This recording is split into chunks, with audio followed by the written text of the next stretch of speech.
Welcome to Unbound, the podcast with Beth Curry, author, storyteller, and survivor.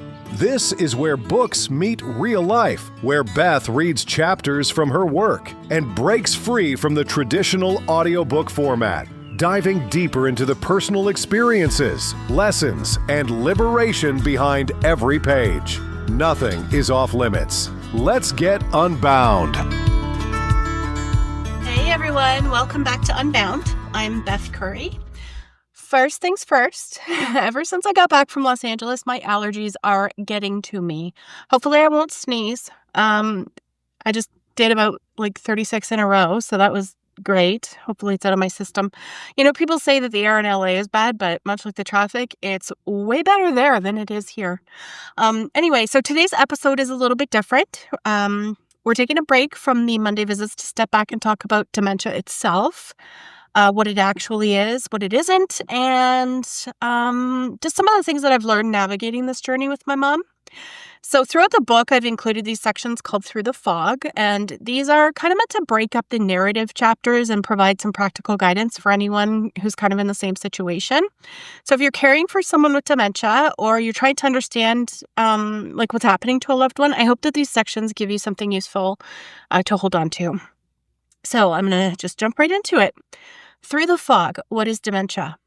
Understanding dementia, beyond memory loss.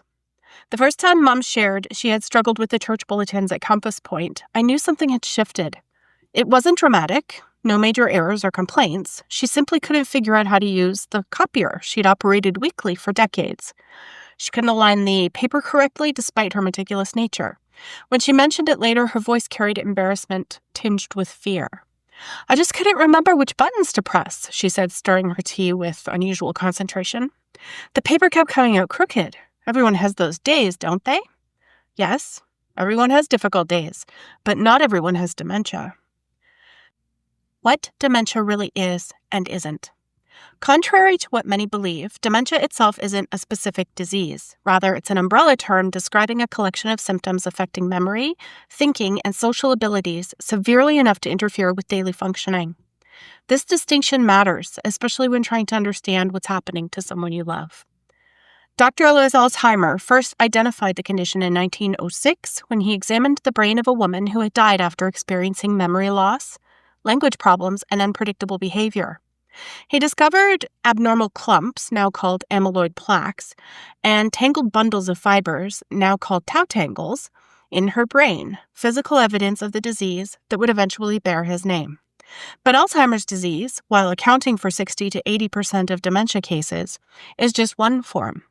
Others include vascular dementia, the second most common type caused by conditions that damage blood vessels in the brain, reducing blood flow to brain cells. Often occurs after a stroke or a series of mini-strokes. Lewy body dementia, characterized by abnormal protein deposits, Lewy bodies, that disrupt brain chemistry, often presents with visual hallucinations, movement disorders similar to Parkinson's, and fluctuations in alertness. Frontotemporal dementia involves the degeneration of nerve cells in the frontal and temporal lobes, affecting behavior, personality, language, and movement, more prominently than memory in its early stages. Mixed dementia, when multiple types occur simultaneously, especially common in people over 80. Mom hasn't been officially staged by her doctors, something I initially found frustrating. Instead, they use the term general cognitive decline, which feels both vague and somehow less threatening. Her neurologist explained that while staging systems exist, real human experience rarely fits neatly into clinical categories. Kathy's journey is uniquely her own, he told my dad. Some days she'll seem almost unchanged, others more affected. Focus less on the label and more on meeting her needs in the moment. A common misconception is that dementia equals memory loss alone. While memory impairment is typically present, dementia encompasses much more, affecting language, problem-solving, focus, visual perception, judgment, and even personality.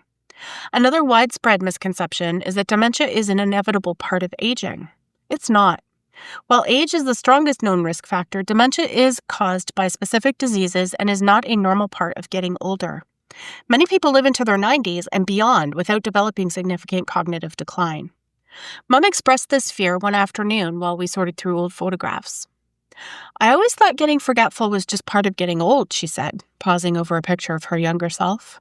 I never imagined my mind would start to leave me when my body's still here. She touched the photograph gently. Is that what's happening to me? I had no perfect answer at that time, only the truth, that some changes come with normal aging, taking longer to learn new things or occasionally misplacing items, but dementia represents something different, something medical. At this point, we all still thought Mom was just being her quirky self. The early signs, what to watch for. Looking back, the signposts were there long before we recognized them as a pattern rather than isolated incidents. Research indicates that brain changes may begin 10 to 20 years before symptoms become noticeable. This preclinical stage eventually gives way to more recognizable signs. For Mom, it began with subtle changes that were easy to dismiss. Memory lapses affecting daily life. Not the "where did I put my keys" moments we all experience, but forgetting recently learned information, important dates, or asking for the same information repeatedly. Mom started keeping notes about conversations we'd had just hours earlier, something I initially attributed to her being thorough rather than compensating for memory gaps. And then eventually Jen and I would each get hundreds of phone calls a day from her. She would forget immediately upon hanging up that she had just talked to us. Sadly, Dad had to take her phone away from her at this point. Challenges in planning or problem solving. Simple tasks became surprisingly complex. Mom, who had managed household finances for decades, began struggling with her monthly budget. Bills went unpaid, not from lack of money, but because the process of writing checks and recording payments became overwhelming. That's when Dad had to take over. Difficulty completing familiar tasks. Activities she'd performed thousands of times, making coffee, programming the microwave, finding her favorite TV shows, gradually required more concentration, more steps, more frustration. Confusion with time or place. What day is it? Became a frequent question, even when the calendar hung prominently in her kitchen. Appointments were missed. Seasons seemed to surprise her. Trouble understanding visual images and spatial relationships. Her driving became tentative long before other incidents. Judging distance, determining color or contrast, reading, all became more challenging. New problems with words in speaking or writing. Mom was always articulate, a former teacher who prided herself on precise language.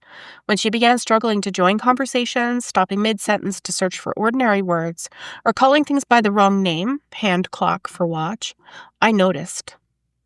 Misplacing things and losing the ability to retrace steps. We all misplace items, but the ability to mentally walk backward through our actions usually helps us find them. Mom began putting things in unusual places, her reading glasses in the refrigerator, the house keys in her knitting basket, and couldn't reconstruct how they got there.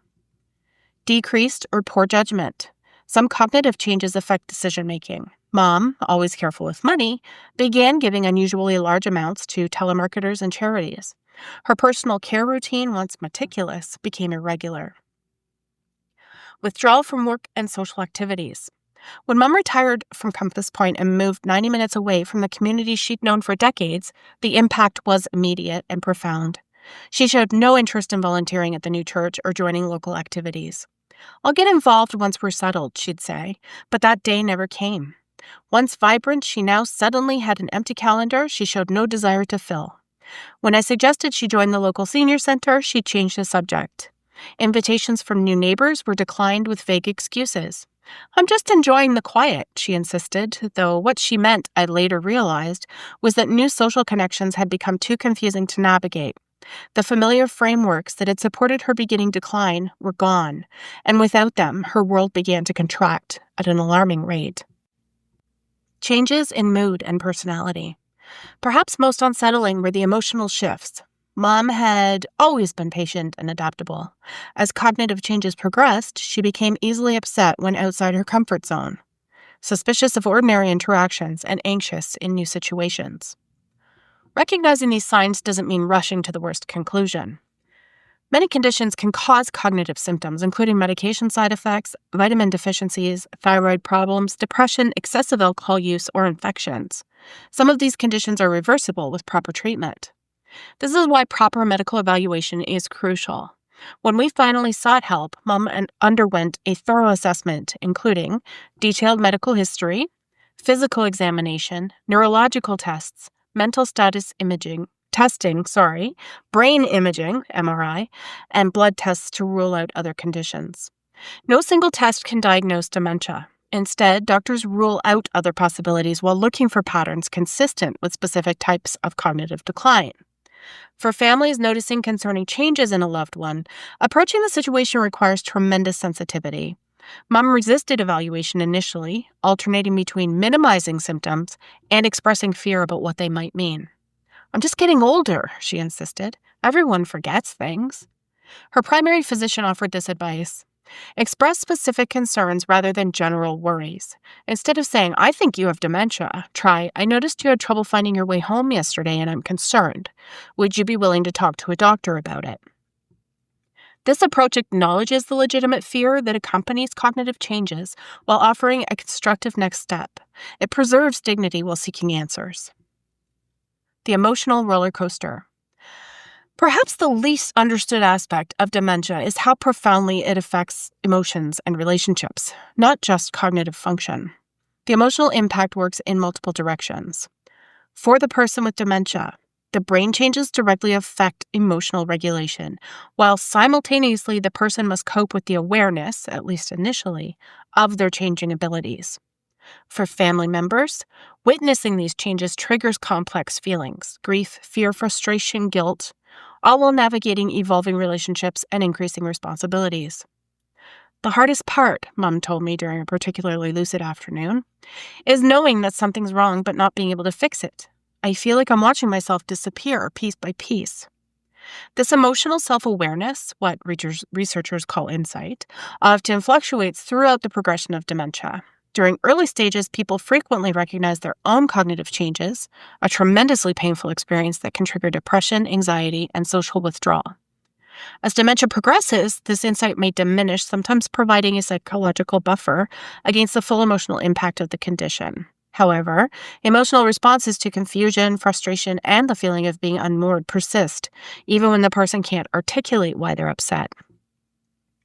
Although Mom hasn't been officially staged, her experience includes significant emotional components that her doctors describe as common with cognitive decline. Emotional lability. Rapid mood swings that seem disproportionate to the situation. Mom can move from contentment to tears to anger within minutes, especially when feeling overwhelmed. Depression and anxiety. Studies indicate that up to 40% of people with dementia experience significant depression, while anxiety affects up to 50%. These aren't just reactions to having dementia, they're also caused by the neurological changes themselves. Apathy. Perhaps the most heartbreaking is the gradual loss of interest in previously enjoyed activities. Mom's passion for gardening didn't end with a conscious decision, but faded almost imperceptibly as the cognitive demands of planning, sequencing, and physical coordination became too challenging. Agitation and irritability. As processing information becomes more difficult, ordinary environmental stimuli, background noise, multiple people talking, unfamiliar surroundings, can become overwhelming, triggering emotional responses that might seem out of proportion. Sundowning. Many people with dementia experience increased confusion, anxiety, and behavioral difficulties in the late afternoon and evening, a phenomenon called sundowning. Mom becomes noticeably more disoriented and emotionally fragile as daylight fades, which is why we try to time our visits outside of this time. Suspicion and paranoia. Cognitive gaps can be frightening. When unable to remember where she placed something important, Mom sometimes concluded it must have been taken, leading to accusations that strain relationships with caregivers and family. Social disinhibition. Some forms of dementia affect the brain's frontal lobes, which governs social appropriateness. This can lead to uncharacteristic behavior, cursing, inappropriate comments, ignoring personal boundaries that the person would never have exhibited previously. Mom seems to have completely lost her filter, which brings a whole new difficult dimension to spending time with her. More on that in another chapter. These emotional and behavioral changes often prove more challenging for families than memory problems. When Mom forgets a conversation, we can repeat information. When she becomes convinced that the caregivers are stealing from her, they aren't, or refuses necessary medication because she doesn't recognize me as her daughter, the situation requires entirely different approaches. Personality changes can feel like a particular kind of loss. The person looks the same, but they may behave in ways completely contrary to their lifelong character. Mom was always gentle and reserved. Episodes of agitation and shouting seem like an invasion of her very selfhood. I don't know why I get so angry sometimes, she confessed after one difficult morning. It doesn't feel like me. It isn't her. At least not the her shaped by decades of choices, values, and social learning. It's her brain adapting to progressive damage, creating workarounds that sometimes prioritize emotional survival over social norms. The impact on relationships extends in all directions. Spouses, adult children, grandchildren, and friends all experience the ripple effects of these changes. Roles shift, partners become caregivers, children become decision makers, grandchildren lose their familiar grandparent. Understanding behavioral expressions. As language skills decline, behavior increasingly becomes a primary form of communication. What might appear as difficult behaviors are often expressions of unmet needs, discomfort, or confusion. When Mom began refusing to bathe, it wasn't stubbornness, but fear. The bathroom had become unfamiliar. She had taken a fall. The sensation of water was frightening. When she began rummaging through drawers at night, she wasn't being destructive, but searching for something that would make sense of her disorientation. Dad expressed to me that he felt sad by this because of how much Mom loved her baths. He also said he wasn't sure if her fall, more in another chapter, that seemed to trigger it all. But he was pretty sure it was the unfamiliar space. Common behavioral expressions in dementia and their potential meanings include wandering. This may indicate boredom, medication side effects, discomfort, or searching for something familiar. Repetitive actions or questions often reflect anxiety, insecurity, or the brain's attempt to establish patterns when memory fails. Agitation and aggression frequently signal pain, fear, misinterpreting the environment, or an inability to communicate needs. Inappropriate social behavior usually stems from failing to recognize context rather than intentional impropriety. Shadowing. Following a caregiver constantly may indicate fear of abandonment or need for security. Hoarding or hiding things often represents attempting to create control in a world that feels increasingly chaotic. Learning to read these behaviors as communication rather than problems to be managed marks a turning point for many families. Mom's neurologist emphasized this approach from the first meeting with Dad. Don't ask why she's doing something. Ask what she's trying to tell you through this behavior. This perspective shift doesn't magically simplify caregiving, but it maintains dignity and compassion, even during challenging moments.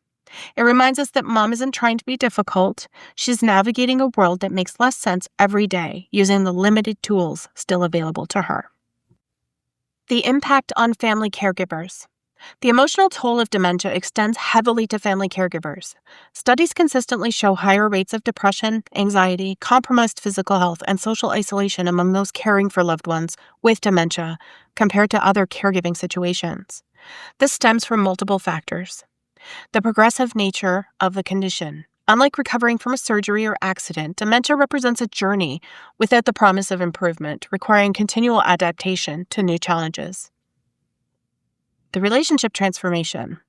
Watching someone you love change fundamentally while still physically present creates a unique form of grief called ambiguous loss.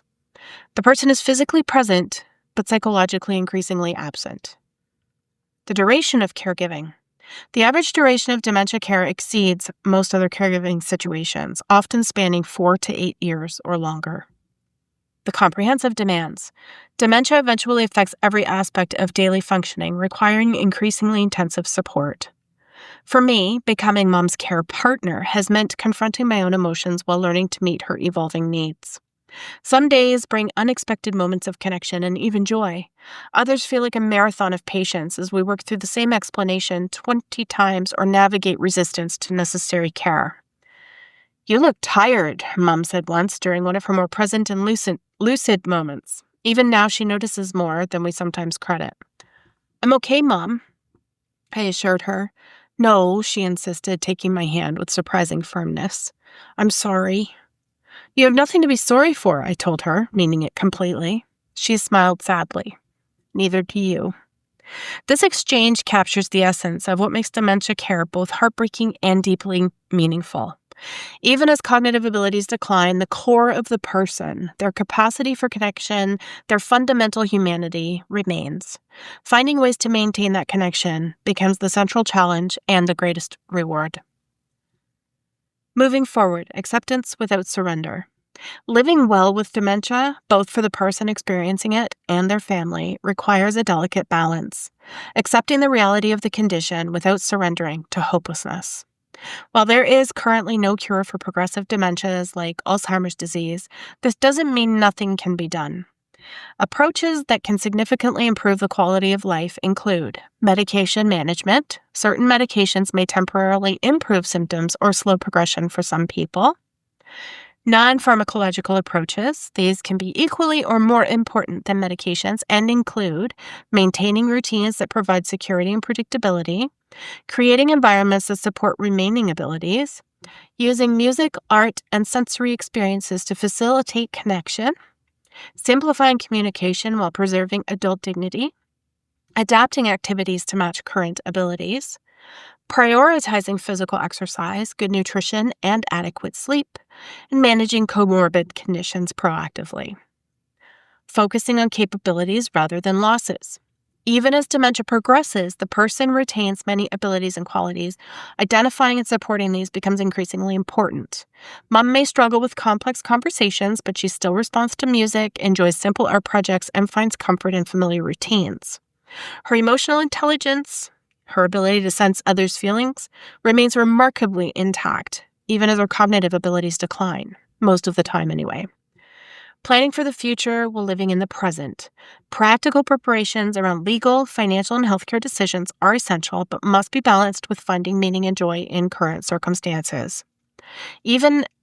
Early after her diagnosis, my parents completed important documents, healthcare directives, power of attorney, updated will, during her periods of clearest thinking. This allows us now to focus more fully on quality of life rather than administrative concerns. Building a support network. No one should navigate dementia alone. Support groups, respite care, community resources, and professional guidance create the infrastructure needed for sustainable caregiving. The Alzheimer's Association's local chapter is an invaluable resource, connecting us with others walking similar paths and providing practical strategies for specific challenges. Mom's church and community at Willow Grove continues to include her in modified ways, preserving her sense of belonging and spiritual connection. Practicing self-compassion. Both the person with dementia and their care partners need permission to be imperfect, to have difficult days, to sometimes feel overwhelmed by the journey. On days when Mom doesn't recognize me or becomes uncharacteristically angry, I remind myself that this is the disease, not her choice. On days when my patience wears thin or I make mistakes in her care, I try to extend myself the same grace. Living with uncertainty. Perhaps the most challenging aspect of dementia is its unpredictability. Each person's experience is unique, influenced by the specific type of dementia, overall health, personality, support system, and individual brain resilience. This uncertainty extends to prognosis. While doctors can provide general timelines based on diagnosis and current symptoms, the actual progression varies tremendously between individuals. When Dad asked her doctor how Mom's condition might evolve, his answer acknowledged this reality. We'll take this journey one step at a time, addressing each challenge as it arises. Some changes may come quickly, others gradually. Our goal isn't to predict the future, but to help her live as well as possible today while preparing thoughtfully for tomorrow. This approach, present-focused care with pragmatic planning, offers a framework for families navigating the complexity of dementia. It allows space for hope without denial, preparation without premature grief. Mom is not staged, and in many ways that's been liberating. Without a rigid timeline or expectations, we've learned to meet her where she is each day, celebrating good moments without fearing what comes next. I may not remember what we did yesterday, Mom told me recently, but I know who loves me. That's enough for today. Maybe that wisdom, focusing on what remains rather than what's lost, offers the most helpful perspective of all, not just for dementia, but for navigating any of life's profound challenges. In the absence of a cure, our most powerful medicine becomes presence, patience, and the willingness to continue finding connection even as the familiar landscape of a relationship transforms. This isn't the journey any of us would choose, but Within its difficulty lies the opportunity to discover new dimensions of love, a love that persists beyond memory, beyond recognition, beyond words. Some days, that feels like enough. Okay. I wrote these through the fog sections because when Mom was first declining, I was desperate for information that felt real. Felt real. Clinical definitions, they're helpful, but I needed someone to tell me what it actually looks like when your mom can't figure out a photocopier that she's used forever, right? Or when she's calling you hundreds of times a day because she forgets she just talked to you. Suddenly she can't write a check, even though she did that multiple times a day for so long. The early signs section, God, writing that was hard because looking back, they were all there, every single one, and we missed them. Or I don't know, maybe we didn't miss them and we just explained them away, because we did. Mom's scattered, mom's quirky, mom's busy, mom's getting older. Ah ha ha, mom's so cute. She's so flighty, blah, blah, blah, whatever. Yeah, it's what we do. And like I've said, we can't just like slap a scary diagnosis on every little thing that happens. The phone call thing that I had mentioned, I gave you a sample of that in the last episode. That detail about Jennifer and Meech getting hundreds of calls a day from Mom, I don't think I fully conveyed in the chapter how exhausting that was. Not physically, though that too, but emotionally, for sure. Every call, she'd forgotten the last one. Like, you would hang up the phone and you couldn't even blink, and the phone was ringing again. Every conversation was brand new, and at first, I'd answer every time, trying to be patient and trying to give her what she needed. And Jen did too, but eventually, Dad had to take her phone away, and that just felt like another another loss. Her independence, her ability to reach out, when she needed us.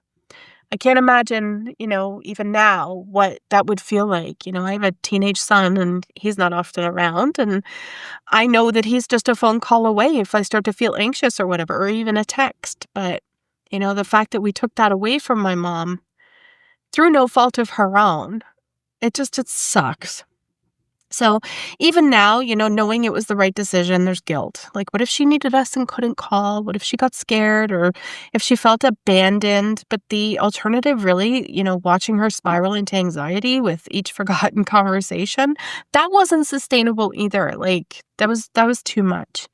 Even now, she's been at Willow Grove a year and a half now or so. Is it a year and a half? Yeah, it's a year and a half. She still asks us about getting a phone.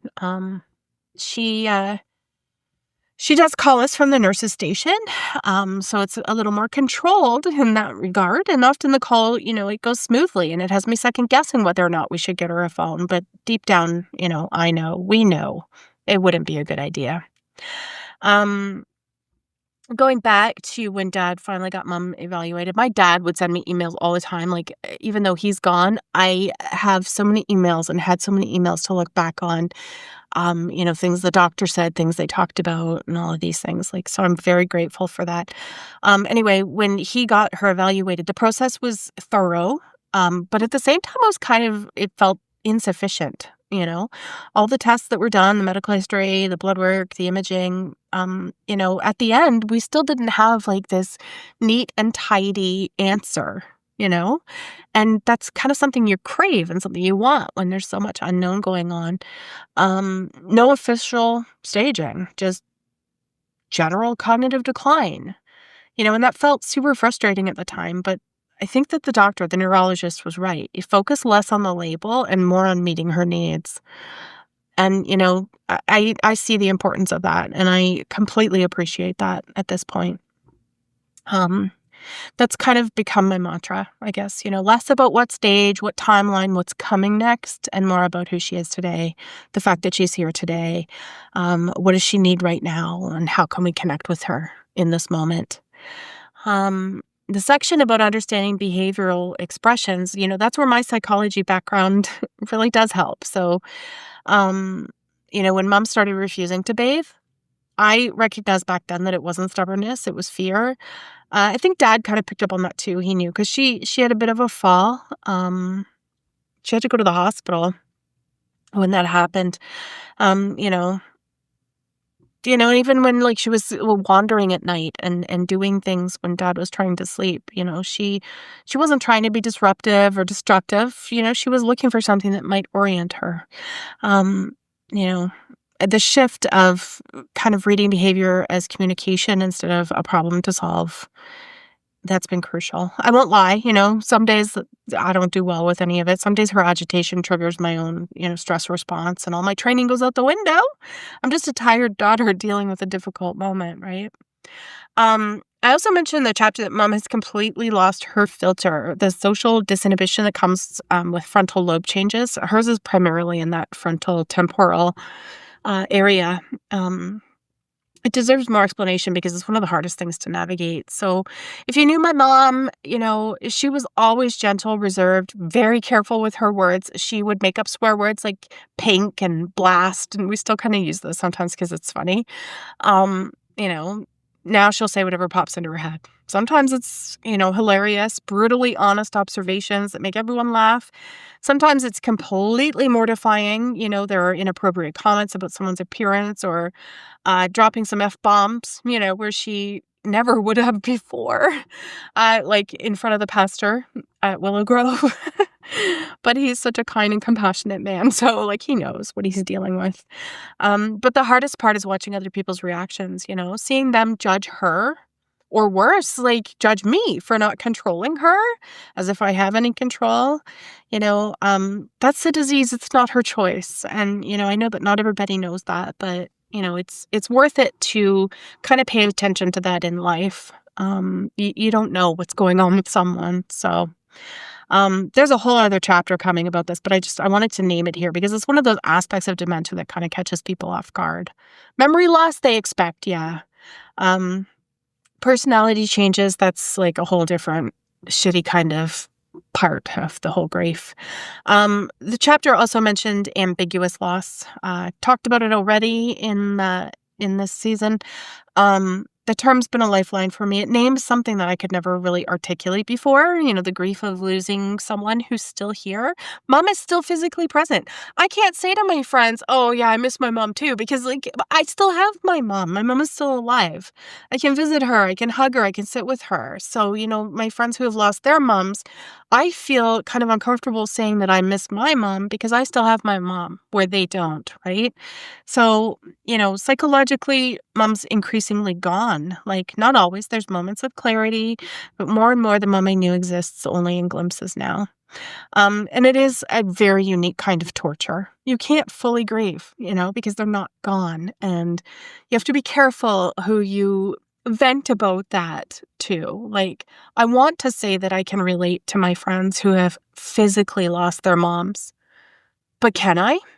I don't know because I haven't physically lost my mom. You can't pretend everything's fine because, so much has been lost. You kind of exist in this liminal space of both here and gone, both mom and not mom, both holding on and letting go. Like it's weird. It's so weird. The final section that I wrote about moving forward, acceptance without surrender, took me quite a while to write because I had to, live into it first. For a long time, I kind of toggled between denial and despair. The denial was there. She's fine. She's just having an off day. And then the despair, she's gone. This is only going to get worse. Neither extreme was sustainable or truthful, right? So acceptance without surrender means, yes, this is dementia. Yes, it's progressive. Yes, things will continue to change. And we can still find moments of joy. We can still connect. We can still honor who she is, even as that shifts. It means completing legal documents while also planning a spa day, although we don't do those anymore. It means kind of understanding progression while celebrating when she remembers my name. And it means crying in my car after visits while also laughing with her during them. Mom said it best. I may not remember what we did yesterday, but I know who loves me, and that's enough for today. Some days I believe that. Some days I don't, but I keep trying to make it true. So I've included several through the fog sections throughout the book because I wanted it to be more than just our story. I wanted it to be useful to people, to give people some practical tools and some medical context and most importantly, some emotional validation. So if you're in the thick of dementia caregiving right now, I see you. If you're watching someone you love slip away piece by piece, I'm with you. If you're exhausted and maybe feeling guilty and heartbroken and still showing up, you're not alone. If you're reading this or listening to this because you want to understand what someone else is going through, thank you. Witness matters. Understanding matters. And just knowing that people care enough to learn, that matters more than you know as well. So next episode, I think we're going to return to the Monday visits. So kind of back to the real-time moments with mom, back to the loops and the laughter, all that fun stuff. If this episode was helpful, if you have questions about anything I've covered, comments, anything, reach out. I like to talk about that stuff in some episodes. You can email me at unboundwithbethcurry@gmail.com, or you can join the Facebook group. And if you're a caregiver who needs resources, the Alzheimer's Association, alz.org, is an incredible starting point. I'm not sponsored by them. I just know how much they've helped our family. And if you want to support the show, you can buy me a coffee at ko-fi.com/unbound podcast. Links are in the show notes. As I always say, very uncomfortable for me to say that, but I have to. And obviously, I appreciate your listens. But if you wanted to buy me a coffee, by all means, please do. Thanks for being here. And thanks for learning this alongside me. And I will see you in the next episode. Take care. Thanks for listening to Unbound with Beth Curry. Join the conversation in the Facebook group or visit authorbethcurry.com. Want to support the show? Head to ko-fi.com/unbound podcast. Until next time, stay unbound.